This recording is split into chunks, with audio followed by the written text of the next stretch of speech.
In the meantime, pouring a lot of cold water on the whole entire thing, Mitch McConnell talking about how he would welcome this socialism. Listen to this. If I'm still the majority leader of the Senate after next year, none of those things are going to pass the Senate. They won't even be voted on. So think of me as the Grim Reaper. The guy who's going to make sure that socialism doesn't land on the president's desk. I mean, is that good for Republicans, or Grim Reaper? You know, do you sound like you're old and old-fashioned and the old party and, you know, all the kids like the newfangled stuff?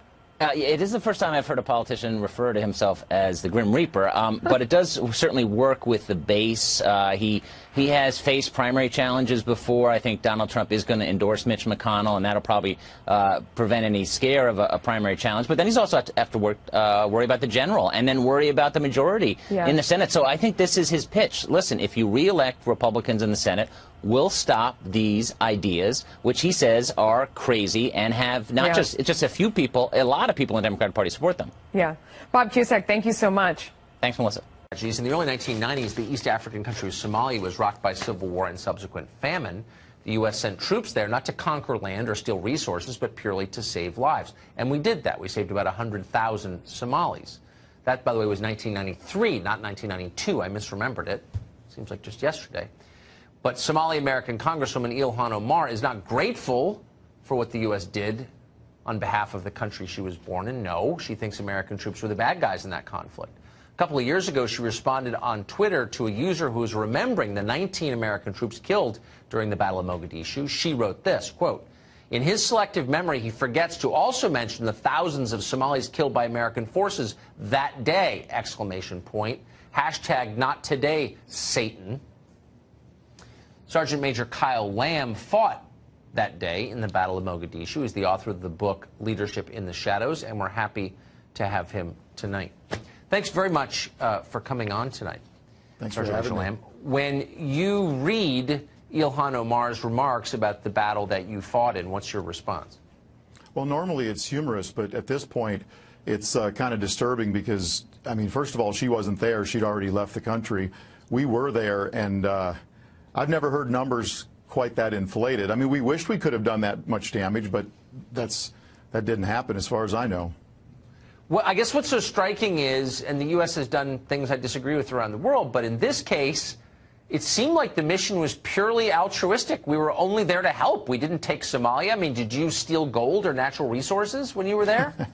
No, we didn't do that. We were trying to take out Adid because he was a clan leader that had, the Habagetter clan had kind of taken over the town. They were taking the food, any of the aid that we were giving to Somalia, also weapons, and they're running drugs. Khat is a big drug over there. And he needed to be eliminated so that we could get peace back in that town. So we were actually there to help some of the lesser tribes or the lesser clans, such as her clan, which, you know, obviously they were already gone. But, yeah, we were there to try to do the right thing. And you know, the other thing is, we didn't say, hey, let's pick out Somalia as a great place to go hang out. The president at the time, President Clinton, said this is where we're going, this is what the mission is, and our commander said, roger that, we can do it, and we all had signed on the line. That's why we serve, and you can make a difference when you go to those countries. Does it strike you as odd that, and I don't want to pick on Ilhan Omar, but she's a member of Congress, and so her statements get a lot of attention. Here's someone who was brought to the United States at public expense simply because we're a kind country that accepts a lot of refugees. And rather than being grateful for that, she spent the rest of her life attacking this country. Why? Well, as they would say down here in Tennessee, bless her heart. I mean, we want her to understand that she's living large now because of her family being able to escape the atrocities of Mogadishu. And yeah, it's very disturbing. We watched our friends get drugged through the streets by the people that she says are her people, and we got to watch that on TV once we'd exfilled from the crash site that I was at, and we got back to our hangar. That's what we got to watch. So, yeah, we take it personal when you attack us like that. Once again, it's not surprising to hear that. There's been kind of a long list of things she said that I don't know if she met him or not, but she continues to say them. So, yeah, I feel bad for her. Yeah, I do too. What about the families of the Americans who were killed there? I mean, what do you think they think of this? I haven't talked to any of the families, but it doesn't take her saying something to remind them of what they deal with every day. Right. Whenever they go to a baseball game and they hear the national anthem and they look at the flag, that dad's not there with his kids. Yeah. That's a story that not just from Somalia, but all the other conflicts that I've been in and that I haven't been in. That's the story of the soldiers. So that's what we deal with on a daily basis. And really, you know, we just want people to help us out when we get back, which is we need a mission. We need, you know, guys to get help if they have drug or alcohol issues, which sometimes can be prevalent in the military if guys are suffering with injuries that they try to continue to fight with. So we try to get them the help that we can. That's what we want to do. And yeah, it's the soldier story from the last 10,000 years. Kind of the last thing you need is a lecture from people like her. Sergeant Major, thank you very much for coming on tonight. I appreciate it. Thank you again. God bless America. Obviously, there was no finding of collusion on the part of the president, and yet Democrats are still very fervently talking about impeaching President Trump. Take a listen to some sound, and I want to get your reaction.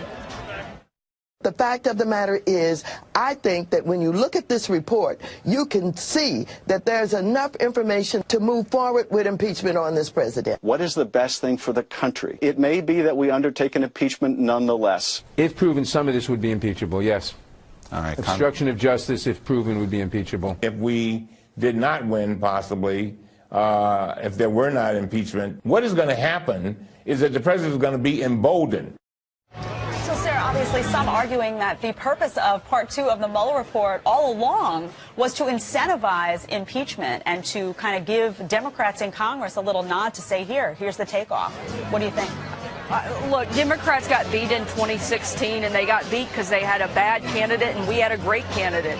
Our candidate had a better message, a better vision, and outworked his opponent. And they've been losing every day since, and they're constantly looking for excuses. They still haven't found a message, and so their only option is to attack this president. Unfortunately, under Donald Trump, our country's doing amazing. The economy is booming. ISIS is on the run.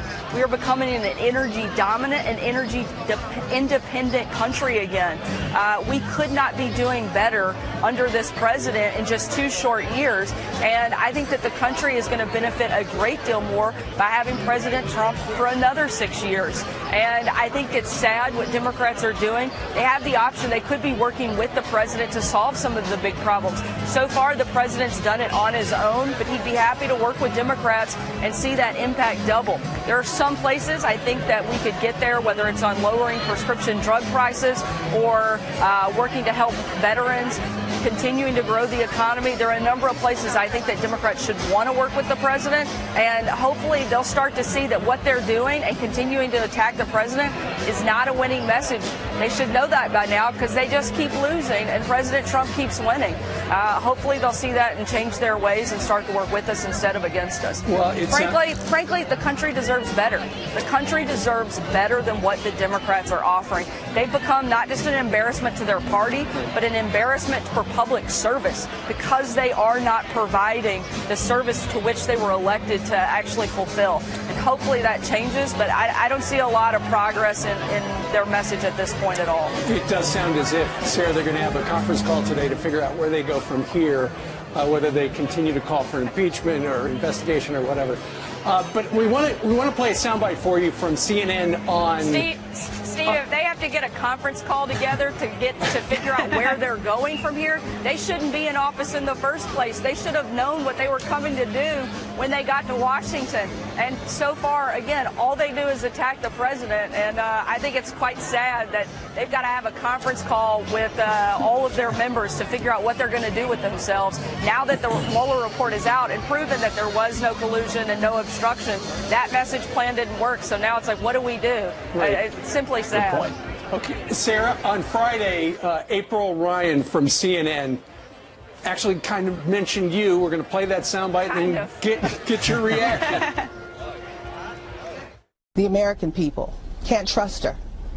They can't trust what's said from the president's mouthpiece, spokesperson from the People's House. Therefore, she should be let go. She should be fired. When there is a lack of credibility there, you have to start lopping the heads off. So she was talking about how you had lied to the press, and then later it's time to, start firing people. We had your dad on about an hour ago. He was steamed. Curious about your reaction. Look, I've had reporters say a lot of things about me.